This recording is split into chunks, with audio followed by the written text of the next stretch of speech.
Someone had been using my name and rank online for 8 months while I was deployed. Not a stranger, not a hacker who had found my credentials through a data breach or a phishing attempt. Someone who had access to my photographs, my rank insignia, my service record details, my unit designation, and the specific, comprehensive package of information that belongs to a military career and that requires proximity to obtain.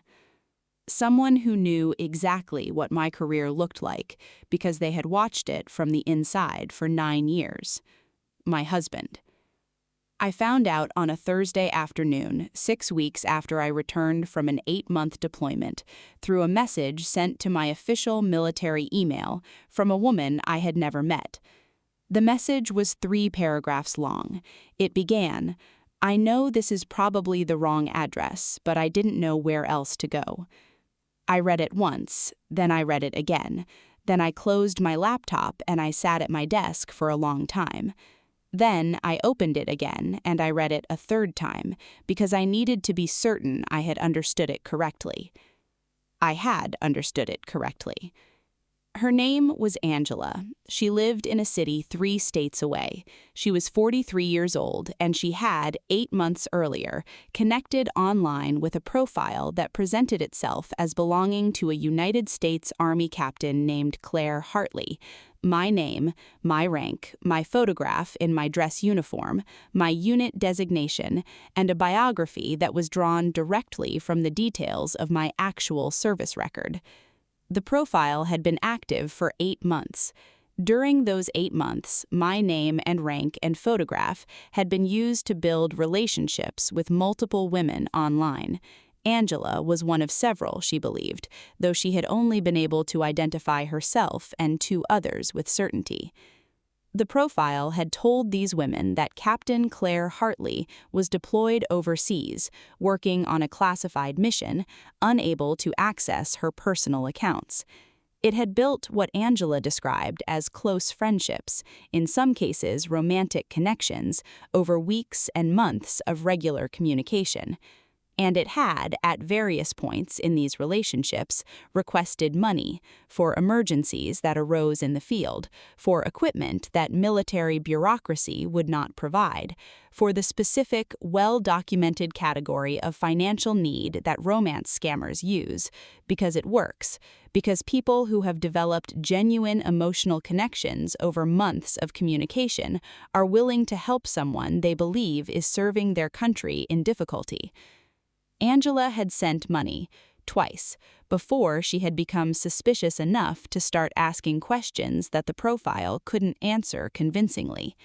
She had eventually traced the profile's origin, with the help of someone she knew who understood these things, to a device in my city. She had found my official military email through the public directory.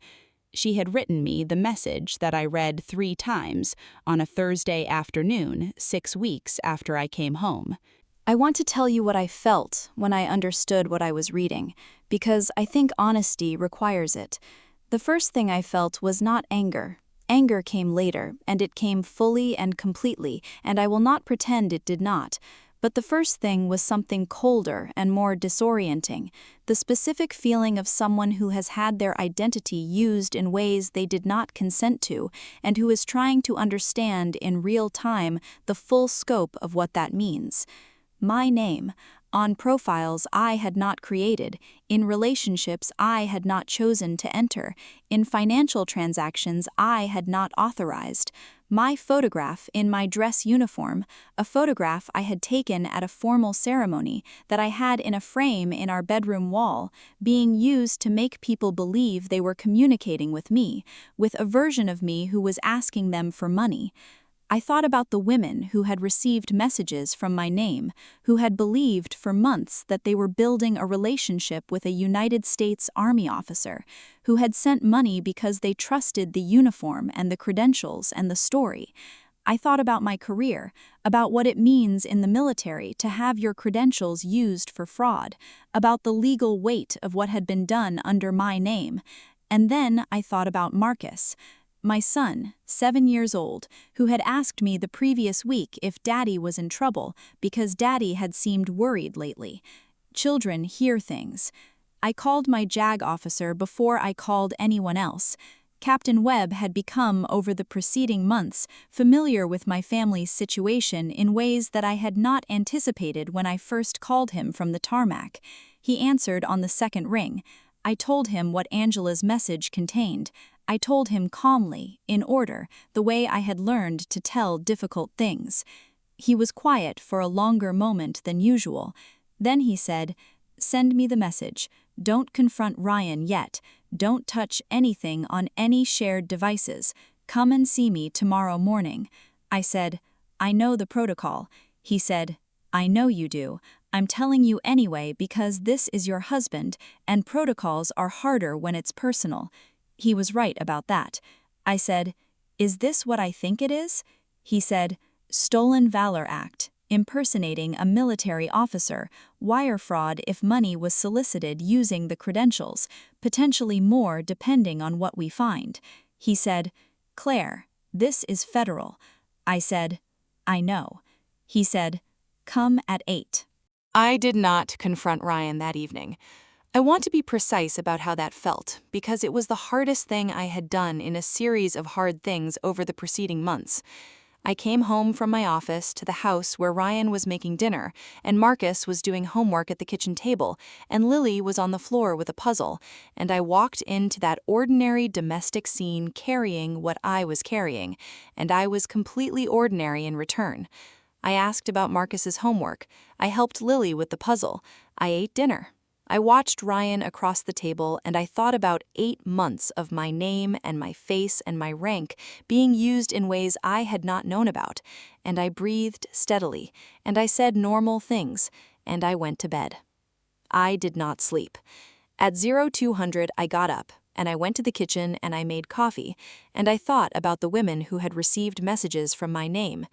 Angela had written, "I know this is probably the wrong address, but I didn't know where else to go."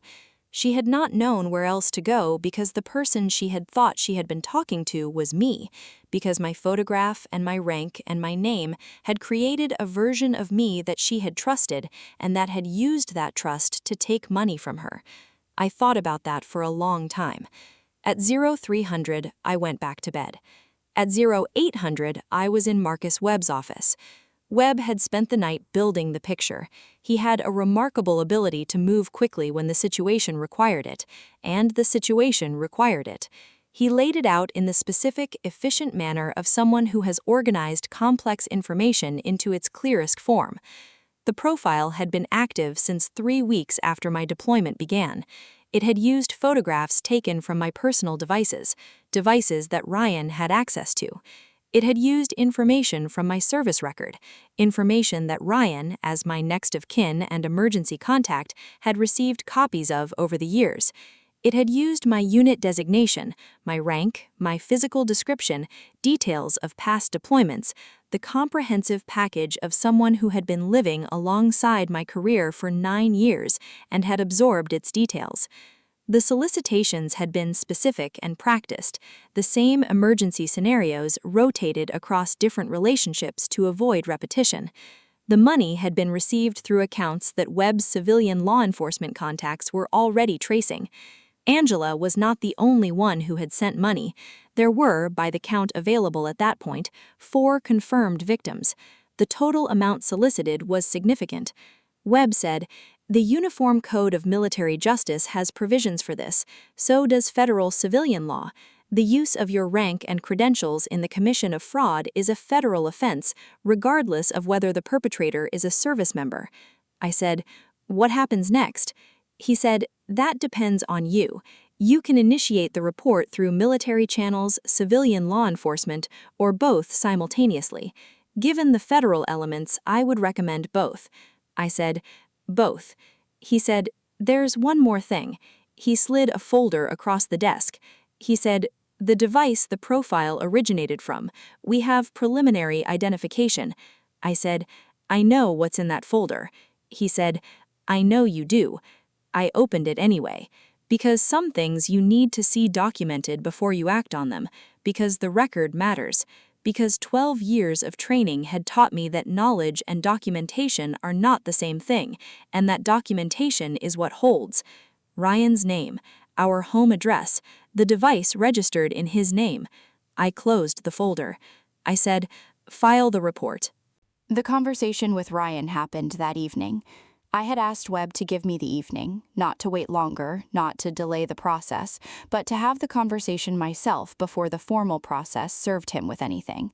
He had agreed, with the specific professional trust of someone who understood that I was going to handle it correctly. Ryan was in the kitchen when I came home, alone. Marcus and Lily were at my mother's, where I had asked her to take them that afternoon without explaining why, which she had done without asking questions, because she is a woman who understands when questions are not what is needed. I put my bag down. I said, "Tell me about the profile." He turned from the counter. He said, "What?" I said, "Tell me about the profile. My name, my rank, my photograph, the women you've been communicating with, the money." He was very still. I said, "Angela wrote to my military email. She found my official address because she ran out of other options. She wanted to warn me that my identity had been used." He said, "Claire." I said, "I filed reports this morning, military channels and federal civilian law enforcement, both. The device has been identified, the accounts are being traced, the victims have been contacted by investigators." The color left his face. I said, "I want you to understand something. You used my rank, my credentials, my uniform, my career, the thing I have spent 12 years building, that I have deployed 3 times for, that I have left my children for. You used it to defraud women who trusted it because they trusted the uniform." I said, "That is not something I can understand. I have tried since last night to find a way to understand it. I cannot." He said, "I needed." I said, "I know you needed something. I don't know what. The investigators will find out. That's their job now, not mine." I said, "I need you to leave tonight. There's a hotel on Marsh Street." He said, "The kids." I said, "Are with my mother. I'll explain what they need to know when I know what they need to know. Tonight, I need you to leave." He left. I stood in the kitchen for a long time after the door closed. Then I called Angela. I want to tell you about that phone call because it is the part of the story I come back to most often. Angela answered on the second ring. She had been told by the investigators that I would call. She said, "Captain Hartley?" I said, "Please call me Claire." She said, "I wasn't sure you were real." I said, "I understand. I want you to know, what happened to you was not your fault. The profile used credentials that were designed to be trusted. You trusted them for the right reasons." She said, "I feel so stupid." I said, "You're not stupid. You were deceived by someone who knew exactly how to make you trust them. That's not stupidity. That's being human." She was quiet for a moment. Then she said, "Did you know when it was happening?" I said, "I was deployed. I had no idea." She said, "I'm sorry. I'm sorry this happened to you too." I thought about that, about the specific, unexpected quality of receiving an apology from someone who had been victimized by the same thing I had been victimized by. I said, "Thank you for writing to me. That took courage." She said, "I didn't know what else to do." I said, "You did exactly the right thing." The legal process is ongoing. I will not detail it because it involves federal proceedings that are not mine to describe publicly, and because the people who were victimized deserve their privacy. What I will tell you is this: my career is intact. My record is intact. The investigators moved quickly to document that I was overseas during the period in question. The deployment record is clear. The timeline is clear. The evidence that I was not the person behind the profile is comprehensive and unambiguous. My name is still my name. My rank is still my rank. The uniform is still mine. Those things cannot be taken by someone who uses them without permission. They are mine by 12 years of service and by the specific documented record of that service. Anyone who looks at the record will see exactly what I did and when I did it and who I am. The record holds. I told Marcus last week, in the careful, age-appropriate way that I tell my children difficult things, that Daddy had done something wrong and that it was being handled by people whose job it is to handle those things. He listened with the watchful intelligence of a child who already knew more than I had told him. He said, "Is your name okay?" 7 years old, asking if my name was okay. I said, "My name is completely okay. My name is mine." He said, "Good." Then he went back to his homework. I want to say something to every woman whose identity has been used without her knowledge or consent. Your name is yours. Whatever has been done with it, whatever has been said in your name, whatever has been presented as you, whatever has been built on your credentials without your knowledge, none of it is you. The record of what you have actually done, actually built, actually earned is separate from whatever was placed next to it without your permission. The record holds. Document everything, report everything, call the people whose job it is to handle it, because this is exactly the kind of thing that has people and processes and legal frameworks built around it. And call the person who wrote to warn you. Because Angela wrote to me because she did not know where else to go, and what she did by writing that message was the bravest and most useful thing anyone did in this entire story. If someone has done something to harm you using someone else's name, and you know it, find a way to tell them. They deserve to know. She doesn't stay silent. She doesn't stay broken. She rises. Sometimes rising is calling the woman who wrote to warn you and telling her she did the right thing. Sometimes the bravest person in the story is not the one in the uniform. Sometimes it's the one who wrote the message anyway, not knowing where else to go. Subscribe. New story every week, and every single one of them ends the same way. She rises. Leave a comment. Have you ever had your identity used without your knowledge? Or has a stranger ever done something brave to help you? I read every single one.